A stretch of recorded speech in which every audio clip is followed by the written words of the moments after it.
नीतीश बाबू के बाढ़ के बारे में बहुत स्पष्ट सोच रही है। और एक मैं बता दूं, मैं जो शुरू में था तो इनको लोग क्या कहता था उत्तर बिहार में, क्विंटलिया बाबा। इनका नाम ही था क्विंटलिया बाबा, क्योंकि आप बाढ़ से ग्रसित हो, 1 क्विंटल अनाज मिलता था, नाम ही क्विंटलिया बाबा रख दिया था। भाई ये सरकारें होती हैं काहे की? उनका पहला और अंतिम जो जवाबदेही वो क्या है कि जान माल की सुरक्षा। तो जान माल की सुरक्षा तो जल से भी करना पड़ेगा ना। किसी भी जगह को बाढ़ ग्रसित घोषित करने के लिए 3 दिन का वक्त लिया जाता था, अब उसको बढ़ा करके 7 दिन कर दिया गया है। इसको लेकर भी कई जगह विरोध हो रहा है कि क्या लोग की मृत्यु हो जाएगी, जब माल जान की हानि हो जाएगी तब इसको घोषित करेंगे। हमारा जो ये जल है वो हमारे लिए वरदान हो, अभिशाप न सिद्ध हो। इसके लिए जिस भी टेक्नोलॉजी की ज़रूरत है, जो भी संसाधन की ज़रूरत हो, उसको एक टाइम फ्रेम में, अनंत काल तक नहीं भाई, टाइम फ्रेम में अब करने की ज़रूरत है। आपको पुरानी सोच बदलनी पड़ेगी कि अगर वो बाढ़ आ गया या कहीं पर कोई विपदा आ गई तो चूड़ा बांट दीजिए। अरे जरा चूड़ा सूखे खा के देखें नहीं लोग, जितना मंत्री लोग हैं सूखा चूड़ा खा के बता दें जरा कैसा लगता है खाने में। बाढ़ की जो बात है वो बिहार के लिए कोई नई बात नहीं है। हमेशा हमको हर साल जो है इसी तरह का जो है रौद्र रूप देखना पड़ता है। कब तक बिहार की जनता इनसे त्रस्त रहेगी और कब तक जो है एक दूसरे पर दोषारोपण करते रहेंगे कि इसकी वजह से हुआ, उसकी वजह से। अरे बहुत गलत किया है जो इसने भी किया, जिसको कोई समझ में नहीं आ रहा है। भाई आप जान रहे हैं बाढ़ की विभीषिका में लोग परेशान हैं, अब तो उनको क्या कहेंगे 7 दिन तक वेट करिए।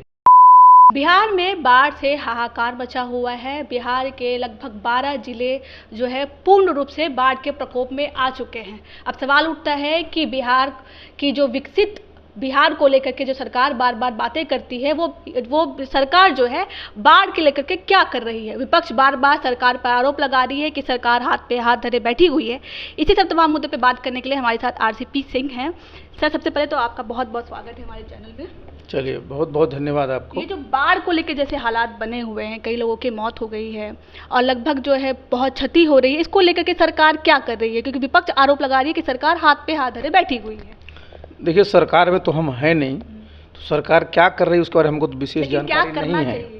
लेकिन चूँकि बिहार में आप जानते हैं कि 38 जिले में से 22 जिले बाढ़ प्रभावित होते हैं, और इस बाढ़ के पीछे जो है कारण होता है कि बहुत सारी जो नदियां हैं वो उत्तर बिहार में नेपाल में है, और जब सबका पानी आता है तो गंगा में उसका फ्लड लेवल बढ़ता है और भी कई नदियों में बाढ़ आ जाती है। तो बिहार का जो नॉर्थ बिहार है, नॉर्थ बिहार का जो हिस्सा है वो काफ़ी बाढ़ से प्रभावित बरसों से रहा है। साउथ बिहार में भी कई बार जब अगर झारखंड में बारिश अधिक हो जाती है तो यहाँ भी बाढ़ की स्थिति होती है। तो आप समझिए बिहार का दुर्भाग्य क्या है कि बिहार का जो उत्तरी हिस्सा है वो बाढ़ से प्रभावित होता है, बाढ़ का जो दक्षिणी हिस्सा है कभी कभी बाढ़ से प्रभावित होता है, अन्यथा वो सूखा से ग्रसित रहता है। तो इस बारे पर माननीय मुख्यमंत्री जी की बहुत अच्छी सोच रही है और कई बार उन्होंने इस पर मैंने समझिए बात भी किया है, लेकिन आज भी जो स्थिति है वहीं की वहीं है।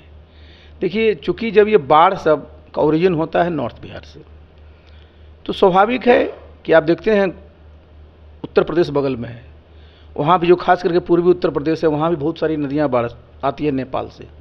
तो वहाँ की सरकार ने कई बार प्रोजेक्ट्स बनाए हैं कि अपने इलाके में बाढ़ की विभीषिका कम हो, उसके लिए बहुत बंधे का निर्माण हुआ। तो यहाँ भी देखिए भारत सरकार से कई बार अनुरोध करते रह रही है राज्य सरकार, नेपाल से भी इस पर बातचीत होती रहती। परमानेंट सोल्यूशन तो तभी संभव है ना जब उधर स्ट्रक्चर परमानेंट बनाया जाए।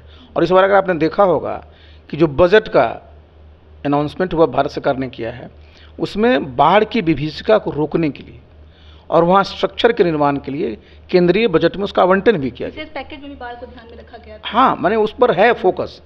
अब ज़रूरत है कि भाई बिहार सरकार इस पर ध्यान तो देती है, उस पर और फोकस्ड वो कर करके खास करके देखिए जो अपना जो है जिसको हम लोग कहते हैं जल संसाधन मंत्रालय, तो भाई उस मंत्रालय का ये दायित्व बनता है।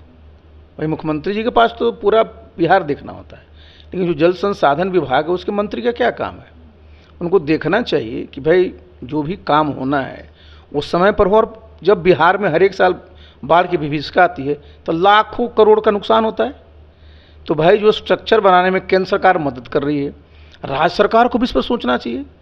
आपको बाहर की फंडिंग चाहे एडीबी है, वर्ल्ड बैंक है या कहीं से भी, विशेष उसकी व्यवस्था कर करके इसका परमानेंट सोल्यूशन निकालना पड़ेगा ना। जैसा कि सर आप कह रहे हैं कि सरकार जो है लगभग नीतीश कुमार जो है 19 साल से सत्ता पर काबिज हैं। बाढ़ की संख्या कोई नई, बाढ़ की जो बात है वो बिहार के लिए कोई नई बात नहीं है। हमेशा हमको हर साल जो है इसी तरह का जो है रौद्र रूप देखना पड़ता है।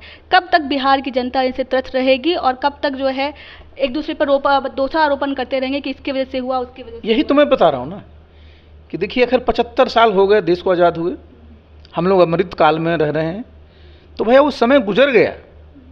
आज आप देखिए टेक्नोलॉजी भी है, संसाधन की भी कमी नहीं है, तो इसको बिहार का नंबर 1 प्रायोरिटी करके करना चाहिए। देखिए, नदी जोड़ने की भी बात है, मैंने बताया ना कि भाई उत्तर बिहार की नदियों में फ्लड है, दक्षिण बिहार की नदी सूखा रहती है। तो भाई कैसे हमारा जो ये जल है वो हमारे लिए वरदान हो, अभिशाप न सिद्ध हो, इसके लिए जिस भी टेक्नोलॉजी की ज़रूरत है, जो भी संसाधन की ज़रूरत हो, उसको एक टाइम फ्रेम में, अनंत काल तक नहीं भाई, टाइम फ्रेम में अब करने की ज़रूरत है। आखिर कब तक लोग इस विभीषिका को झेलते रहें? आप समझिए, जो गरीब आदमी है उसका घर बह जाता है, उसके जितने भी खाने पीने के सामान चले जाते हैं, उसके मवेशी समाप्त हो जाते हैं, उसके जितने भी समझिए जो एसेट है वो सब खत्म हो जाता है। तो हर एक साल वहीं से शुरू होता है, फिर वहीं से शुरू प्रारंभ करता है वो। तो भाई ये सरकारें होती हैं काहे के लिए? उनका पहला और अंतिम जो जवाबदेही वो क्या है कि जान माल की सुरक्षा। तो जान माल की सुरक्षा तो जल से भी करना पड़ेगा ना, और जो संसाधन है वो काहे के लिए है जी? इसी काम के लिए तो है। और निश्चित रूप से चाहे वो केंद्र सरकार है, राज्य सरकार है, दोनों जगह अपनी सरकार है, तो दोनों एनडीए की सरकार है, तो मैं बता रहा हूँ। और केंद्र सरकार ने इस बार अपना एक बजट का हिस्सा भी दिया है। तो ये बिल्कुल समय आ गया, और आप बिल्कुल जो है, जो खास करके इनका जो जल संसाधन मंत्रालय, उसको आगे आना चाहिए। अब तो विपक्ष सवाल पूछेगी। नहीं, आपको आगे बताना पड़ेगा, टाइम फ्रेम बताना पड़ेगा कि हमारे ये प्रोजेक्ट्स हैं, हम ये परमानेंट स्ट्रक्चर बनाने जा रहे हैं, और हमारा इसमें इतना खर्चा आएगा, हमने इसकी इतनी व्यवस्था कर ली, और इतने समय में पूरा होगा। और जब 2 चीज़ होता है कि जब वो आ ही गया, तो देखिए, जब बाढ़ जब आ जाती है ना, तो पहला काम होता है रिलीफ का, और दूसरा फिर काम होता है रिहैबिलिटेशन का। तो दोनों के बारे में तो आपके पास बिल्कुल स्पष्ट योजना चाहिए ना कि अगर ये हुआ तो ये होगा, ये होगा तो ये होगा। आजकल तो कर दिया ना कि भाई आपको इतना पैसा इसमें मिलता है, इतना पैसा इसमें मिलता है, लेकिन ये बिल्कुल ही एकदम समझिए कि वो इमरजेंसी मोड पर होता है, और उसमें बदलाव भी होते रहना चाहिए। इसी रिलीफ पे एक सवाल है सर कि पहले जो है किसी भी जगह को बाढ़ ग्रसित घोषित करने के लिए 3 दिन का वक्त लिया जाता था, अब उसको बढ़ा करके 7 दिन कर दिया गया है। इसको लेकर भी कई जगह विरोध हो रहा है कि क्या लोग की मृत्यु हो जाएगी, जब माल जान की हानि हो जाएगी तब इसको घोषित करेंगे। 7 दिन का नहीं, देखिए भाई 3 और 7 क्या होता है जी? जब पानी आ गया तो आ गया, आप उसमें क्या वेट करेंगे 3 दिन? अरे जब आपको कहीं बंद, देखिए होता क्या है, कहीं या तो बंधा टूटता है, या कहीं ज़्यादा पानी रिलीज कर दिया किसी डैम उसमें, तो आ जाता है। तो जिस दिन आया उस दिन से घोषित करिए ना आप। नहीं, 7 दिन बढ़ा दिया गया है। अरे बहुत गलत किया है जो इसने भी किया, जिसको कोई समझ में नहीं आ रहा है। भाई आप जान रहे हैं बाढ़ की विभीषिका में लोग परेशान हैं, अब तो उनको क्या कहेंगे 7 दिन तक वेट करिए। वही सवाल उठ रहा है कि क्या किसी की मृत्यु हो जाएगी, नहीं, किसी की हानि हो जाएगी तब घोषित करेंगे। देखिए आपदा में समय बहुत महत्वपूर्ण होता है। आपदा में समय ही तो इम्पॉर्टेंट है। आपदा में जिसको हम लोग गोल्डन पीरियड कहते हैं, शब्द अलग है, लेकिन जो शुरू का एकदम होता है उसमें आपने बचा लिया, वो बच गया। पहला क्या काम होता है? रेस्क्यू करना। जो कोई बाढ़ में फंस गया उसको रेस्क्यू करना है। रेस्क्यू कर लिए तो उसको आपको रिलीफ बांट देना है। जब रिलीफ में बट गया तो उसको रिहेबिलिटेट करना है। पहले सरकार के द्वारा राहत सामग्री भी बांटी जाती थी, अब उस पर भी कमी देखी जा रही है। कई जगह के खाना दे दिया गया है लेकिन राहत सामग्री नहीं बांटी जा रही है। विपक्ष जो है एक अहम किरदार निभा रहा है, अपने तरीके से काम कर रहा है, तो सवाल तो उठाना कहीं ना कहीं देखिए हम तो एक वीडियो देखे आपके यहाँ का नवादा का, जहाँ वो कुछ हमारे जो दलित परिवार के साथ जो वो घटना घटी, तो मैंने देखा कि उसको चूड़ा सूखा हुआ दे रहा है। भाई सरकार के पास आज क्या नहीं है जी? आपको तो वहाँ तत्काल किचन बना करके लोगों को गरम गरम खाना परोसना चाहिए। आज हमारे विद्यालय हैं, सब विद्यालय में बच्चों को मिड डे मील मिलता है कि खाना मिलता है कि नहीं बनता है, सब व्यवस्था है। देखिए आपको पुरानी सोच बदलनी पड़ेगी कि अगर वो बाढ़ आ गया या कहीं पर कोई विपदा आ गई तो चूड़ा बांट दीजिए। अरे जरा चूड़ा सूखे खा के देखें नहीं लोग, जितना मंत्री लोग हैं, सूखा चूड़ा खा के बता दें जरा कैसा लगता है खाने में। भाई आपको देखिए, मैं बता रहा हूँ ना कि पहले में आप में बहुत बदलाव है ना। सब जगह आपकी व्यवस्था है, सब जगह आपके संसाधन है, तो परमानेंट किचन बना के खाना खिलाइए। भाई हमारे बिहार के देश के नागरिक हैं।